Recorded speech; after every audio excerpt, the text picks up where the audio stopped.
Donc, bonjour à tous, moi je suis Hélène Pasquet, je suis interne en hématologie à Paris et je vais vous présenter donc mon travail de thèse de médecine qui était intitulé Score de risque spécifique dans les thromboses artérielles, dans les néoplasies myéloprolifératives.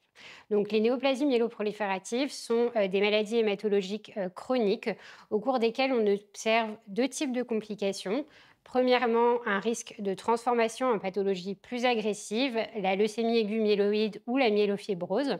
Et deuxièmement, un risque d'événements thrombotiques et ou hémorragiques. Et ces événements thrombotiques ou hémorragiques restent la première cause de mortalité chez les patients atteints de polyglobulite vaqueuse et de thrombocytémie essentielle. Il est donc primordial d'essayer de prévenir ces événements thrombotiques. Et actuellement, il existe deux scores de risque utilisés en pratique courante. Premièrement, le score de risque classique, donc qui inclut l'âge au diagnostic et les antécédents de thrombose. Et deuxièmement, un risque plus spécifique, l'IPSET révisé, pour les patients atteints de thrombocytémie essentielle, qui inclut en plus des deux autres facteurs la présence d'une mutation JAK2 V617F. Et donc ces scores de risque ont permis d'améliorer la stratification des patients à risque de thrombose dans les néoplasies myéloprolifératives. Toutefois, il persiste encore un risque élevé de thrombose puisque ça concerne encore 10% des patients au cours de leur suivi. Et donc le but de mon travail de thèse était d'essayer d'identifier de nouveaux facteurs de risque impliqués dans ces thromboses. Donc pour ça, nous avions deux pistes potentielles d'amélioration. Tout d'abord, étudier l'impact des mutations additionnelles qu'on sait impliquées dans le risque de transformation, mais cette fois dans la survenue des événements thrombotiques. Et deuxièmement, séparer les thromboses artérielles et les thromboses veineuses qui ont deux physiopathologies complètement différentes. Donc pour ça, nous avons mené une étude rétrospective à partir de plus de 1000 patients atteints de néoplasie myéloproliférative suivis à l'hôpital Saint-Louis, avec un recul de suivi d'environ 10 ans. Et dans cette première partie de l'étude, nous avons tout d'abord identifié les facteurs clinico-moléculaires associés d'une part aux thromboses artérielles et d'autre part aux thromboses veineuses. Les résultats de ces analyses statistiques ont montré que les facteurs associés étaient complètement différents. Tout d'abord, dans les thromboses artérielles, nous avons identifié l'âge comme facteur de risque au diagnostic, l'antécédent de thrombose artérielle, des facteurs de risque cardiovasculaire et enfin la présence d'une mutation additionnelle TET2 ou DMT3A.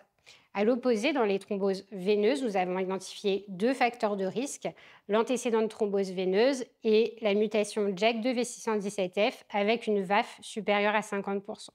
Donc après avoir identifié des facteurs clinico-moléculaires complètement différents, nous avons voulu construire des scores de risque spécifiques pour les thromboses artérielles et spécifiques pour les thromboses veineuses. Pour construire notre score artériel, nous avons donc inclus les 4 facteurs associés en analyse multivariée, ce qui nous a permis de construire un score qui permet de stratifier les patients en deux catégories de risques, les risques faibles et les risques élevés. Ce score que nous avons nommé ARTS présente une meilleure performance que les scores actuellement recommandés, et ce dans tous les sous-types de néoplasie myéloproliférative. Nous avons ensuite validé ce score dans deux cohortes indépendantes, la cohorte de Brest et la cohorte de thrombocytémie essentielle de l'hôpital Henri Mondor, pour montrer la supériorité de notre score artériel. Nous avons ensuite utilisé exactement la même méthodologie pour essayer de construire un score veineux, donc en incluant les deux facteurs associés en analyse multivariée, l'antécédent de thrombose veineuse et la présence de la mutation JAK2V617F avec une VAF de plus de 50%. Notre score veineux permet de catégoriser les patients en trois catégories de risques, mais malheureusement, il présente une performance qui est faible, identique au score actuel.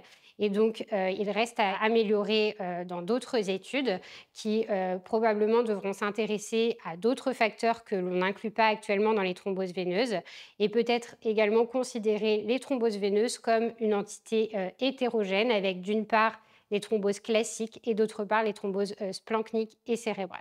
Donc en conclusion, dans notre étude, à partir de plus de 1000 patients atteints de néoplasie myéloproliférative, nous avons identifié des facteurs clinico-moléculaires très différents entre les thromboses artérielles et les thromboses veineuses, puis construit ensuite deux scores spécifiques.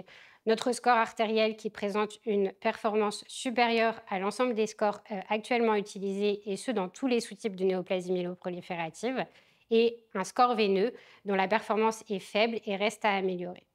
Je remercie l'AIH de m'avoir permis de présenter ce travail aujourd'hui. Je remercie bien sûr ma directrice de thèse, le docteur Lina Benajiba, et l'ensemble des équipes à la fois de l'hôpital Saint-Louis qui ont participé à ce travail et les équipes des centres extérieurs.